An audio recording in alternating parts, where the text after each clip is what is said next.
اعوذ باللہ من الشیطان الرجیم بسم اللہ الرحمن الرحیم۔ ناظرین السلام علیکم ورحمۃ اللہ وبرکاتہ۔ آج ہم انشاءاللہ تعالی رمضان المبارک کے 8ویں روزے کے وظائف پڑھنا سیکھیں گے۔ سب سے پہلا وظیفہ نماز فجر کے بعد کرنا ہے۔ نماز فجر ادا کرنے کے بعد سورہ فتح 1 مرتبہ پڑھیں۔ نماز فجر کے بعد سورہ فتح 1 مرتبہ پڑھیں۔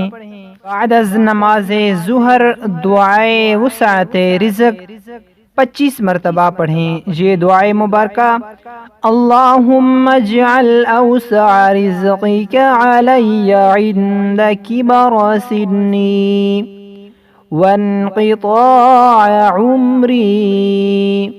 نماز ظہر کے بعد اس دعا کو 25 مرتبہ پڑھیں اور نماز عصر ادا کرنے کے بعد پنجم کلمہ 5th کلمہ استغفار 100 مرتبہ پڑھیں۔ نماز عصر کے بعد از نماز مغرب دعائے رزق لا الہ الا اللہ الملک الحق المبین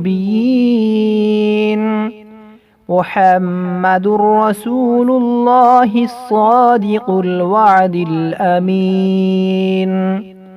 نماز مغرب کے بعد یہ دعا 25 مرتبہ پڑھیں۔ بعد از نماز عشاء سورہ آل عمران کی آیت نمبر 26 70 مرتبہ پڑھیں۔ نماز عشاء ادا کرنے کے بعد سورہ آل عمران آیت نمبر 26 کو 70 مرتبہ پڑھیں۔